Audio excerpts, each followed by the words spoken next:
In 2022, Macy's announced that the Toys R Us chain was going to return to the United States as part of an online program and, in some select stores, a physical Toys R Us. And boy, I still get flooded with emails from relatives and friends saying, "Oh, aren't you so excited? Toys R Us is back! They're back at Macy's." And I'm like, yeah, Jeffrey Giraffe next to the jewelry counter at Macy's does not a Toys R Us make. And there's a lot of reasons for this. And I want to dive into that because, well, that's what we do here on the Spector Creative channel. So I think all of us have very fond memories of Toys R Us and part of our toy hunt, part of our childhood, bringing our own children to Toys R Us if we were so blessed. And when Toys R Us went out of business because Bain Capital saddled them with their own debt that had nothing to do with Toys R Us, it was a loss. And it was a loss for a lot more reasons than just losing a place to toy hunt. Toys R Us had aspects as a retailer that other retailers just couldn't emulate. And a big part of that was their size, the fact that they were a toy-only store. I mean, yes, some of them combined with Babies R Us to do that sort of half and half thing. And when we lost Toys R Us, we lost a lot more than just a place that we got to toy hunt or create fond memories. And believe me, do I have so many fond memories. Let's look at some of the business reasons, because I think that is the most important.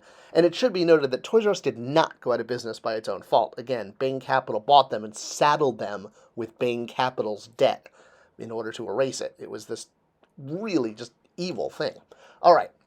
The other business aspect to look at is buying power, and that's simple to understand because the larger you are as far as the number of doors or locations, well, the more buying power you have. So if you're Target and you have about 1,900 doors, well, you have a lot of buying power. If you're Walmart and you have 4,000 doors, you have even more buying power because you have so many more places that you can spread product out. You're able to usually get a discount from the manufacturer because you're buying in bulk. It's kind of like buying at Costco, right? That's what purchasing power is.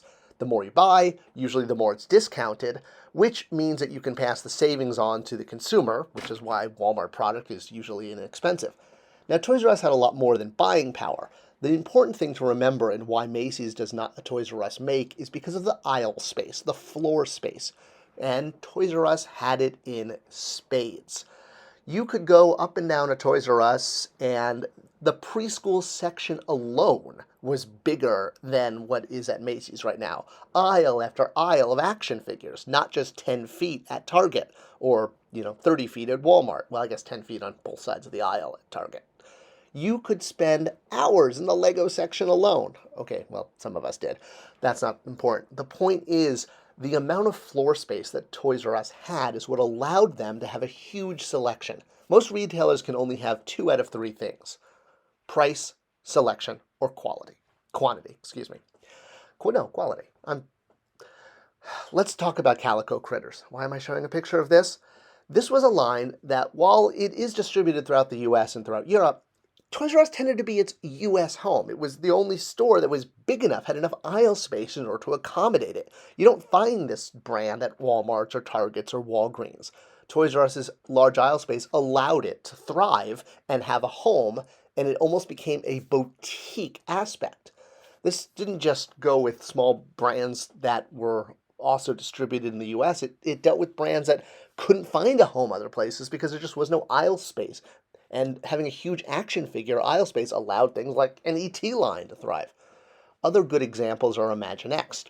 Imaginext is something you will find at regular toy stores, but boy, Toys R Us just had a huge Imaginext section. I mean, we're talking 4 aisles of Imaginext, and they were right. They could absolutely brag that they had the biggest selection because they did. If you compare this to big box stores that usually have about 3 to 5 feet of Imaginext, you can understand if you were the brand manager of this line when Toys R Us went away, you saw a major hit to your P&L. The small amount that you do see at big box stores, while you get usually the TV drivers and some really fun brands, it's nothing compared to the amount of aisle space that Toys R Us was able to dedicate to this brand, and it really thrived because of that. Another great example is Playmobil. Playmobil specifically will not ship its product to big box stores because they don't want to be seen that way. They want to have that boutique-y feel. But they didn't consider Toys R Us a big box store, which also, sort of by default, made Toys R Us kind of the U.S. home of Playmobil. I mean, yes, you can buy Playmobil at mom and pop toy stores. I love going to Toys & Co. in Greensboro. They have a huge Playmobil section, but Toys R Us absolutely not only carried it, but carried a huge selection. And this was a brand, again, that wasn't by its maker allowed to be carried at big box stores, which is why you can't go to a Walmart or a Target and find Playmobil. Having Toys R Us allowed this brand to have a home and thrive in the U.S. market. Now, obviously, there's also the concept of customized items, or exclusives, as we collectors call them. And yes, obviously, no one else is going to carry a Geoffrey the Giraffe pop, but it goes way beyond that. The multitude of exclusive product that Toys R Us was able to carry over the years wouldn't exist, meaning all of these toys that we only were able to find at Toys R Us because Toys R Us is large enough to have an exclusive program, much like Target and Walmart, well, we wouldn't be able to have these in our collection. Toys R Us's very existence allowed for exclusives to be sold, meaning all of these toys with the Only at Toys R Us sticker that we've collected over the years existed because Toys R Us had such huge aisle space that they could fill it with customized product. We wouldn't have had Groot re-released on a single card like this if it wasn't for Toys R Us. So it's not like there's an alternative and, oh, this would have just shipped to Walmart or this would have just shipped to Walgreens. This hologram Yoda, is it a hologram or is it his ghost? No, it's his hologram. You know, even Toys R Us had events for collectors and kids.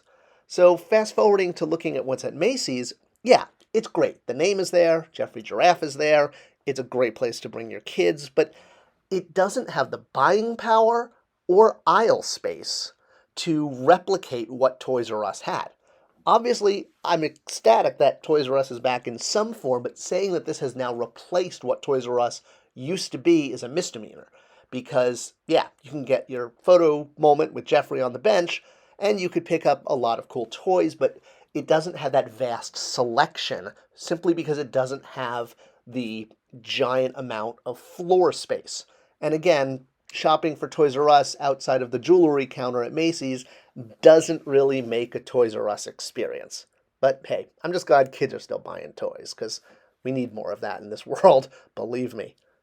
I hope this video provided some insight into the difference between the Macy's execution and the large boxed Toys R Us's that we all grew up with. If you like this video, please do share it with others. It's the best way to support this channel.